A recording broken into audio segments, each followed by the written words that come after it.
pangingisda at ng lahat-lahat. Gusto ko lang pong linawin sa lahat, lalong-lalo na po sa mga minero, na kami po ay hindi tumututol sa inyong ginagawa na pagmimina, kundi ang aming ini-invoke lang ay yung maging responsabling pagmimina nang sa gayon ay hindi po maapektuhan ng ibang industriya na nandito po at nakakapinsala sa ating mga palayan, katubigan at iba pa.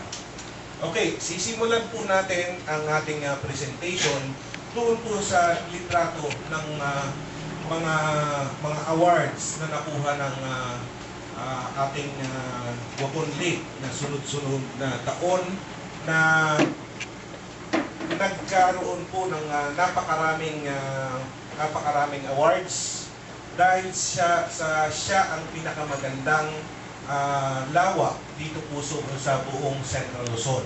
Ayan po yung mga awards na nakuha ng Wacon Lake. Yan po ang itsura ng Wacon Lake nung saan pinagpapainuman ng ating mga kahayupan at ganoon din siyang nagdi-distribute ng mga tubig sa iba't ibang parte ng ating mga palayan. Sige lang. Ayan yung San Roque. At yan na po ngayon ang mining site na meron sa eastern part ng Wacon. Ito po ay kinuha, ayon po dito sa image date nito, ay kinuha yan ng January 13, 2010. Yan po ay humigit isang taon na. Ngunit kung susukatin mo, ay 128 kilometers ang haba at nasa 780 meters ang iniluwag. No? Yan ay simula pa lang o isang taon pa lang ng operation nila dahil nagsimula sila sa 2009. Ngayon po, mas malaki na yan. Considering the fact na mahigit isang taon na ang balita namin ngayon ay nasa 5 kilometers by 10 kilometers na ang nababakbak sa ating kabundukan. Ngayon, yan po ang heap leaching plant na nasa tabi lang Wacon Hilltop na nabalatan na rin ng todo-todo ang ating kabundukan doon sa Wacon Hilltop. Yan ang small mining hilltop ng Mount Lanat. Ito po yung black part na yan ang nagre-represent ng mina sa hilltop ng Mount Lanat. Na ang Mount Lanat po ay yan yung bundok ng Candelaria. Kaya kung hahanapin lang natin ang mina sa Google Earth, i-type lang natin ang Mount Lanat at makikita na kaagad natin yun. Ano? Kaya yung sinasabi nila na ang mina ay nasa Acohe, iyon po ay isang maling claim sapagkat ang kanilang mga pagmimina ay ginagawa dito sa Candelaria. Ngunit ang address ng kanilang minahan ay nasa Acohe. Hindi po totoo yun. Sige po. Yan naman ay kinuha dito sa Pinagrialan. Yan po ang mina ng kapatid ni Govic na si Cesar Magsaysay. Ito po ay mining ng chromite. Dito po yan sa Kamote, Pinagrialan. Next. Ayan po yung mga sunod-sunod na kasiraan ng ating Hindi lang po yung hindi lang po yung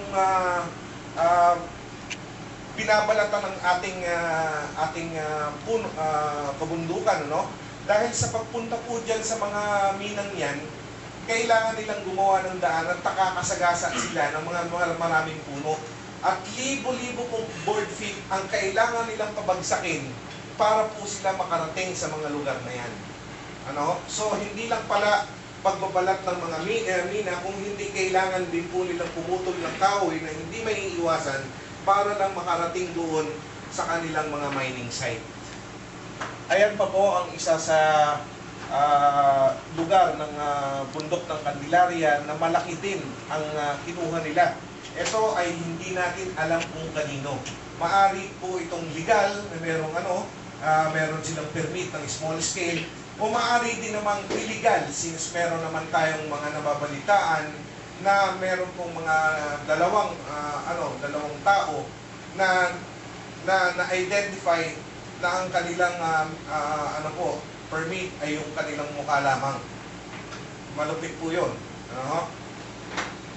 Pagkatapos, ito po yun na malapit sa may mapalad. Ito, bagaman ay malapit nasa boundary po yan ng mapalad at ng wakon. Ano? Malapit na malapit, kung titignan nyo po, ang right side yan ay masyado na rin pong malaki ang napupunan. Okay, next image. Ito naman po ay isa ding kuha ng sa ating kabundukan. Ito ay halos tapat ng Malimanga. At makakakita po tayo ng tatlong butas niyan para binalatan din po. Hindi natin matukoy kung yan ay nickel mining or chromite mining. Next slide. Yan, napakamalas natin dahil yan ang image ng year nung 204 pa lamang, pero hindi po natin makita dahil nandito ang part ng mina yung kinuha natin kanina. Ito yung Lawis River.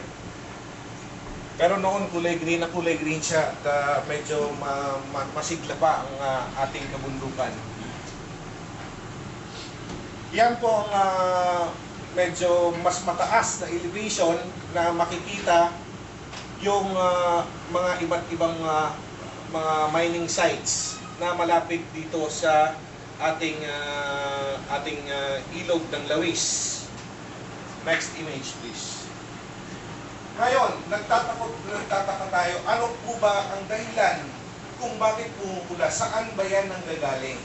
Unang-una, malinaw na po sa ating kaisipan na marami nga talaga sa bundok ng Candelaria ang nagmimina. Hindi po natin maididina yan sapagkat nakikita po natin yan sa internet, doon sa Google Earth, na karaniwan namang ginagamit ng lahat ng mga negosyante tungkol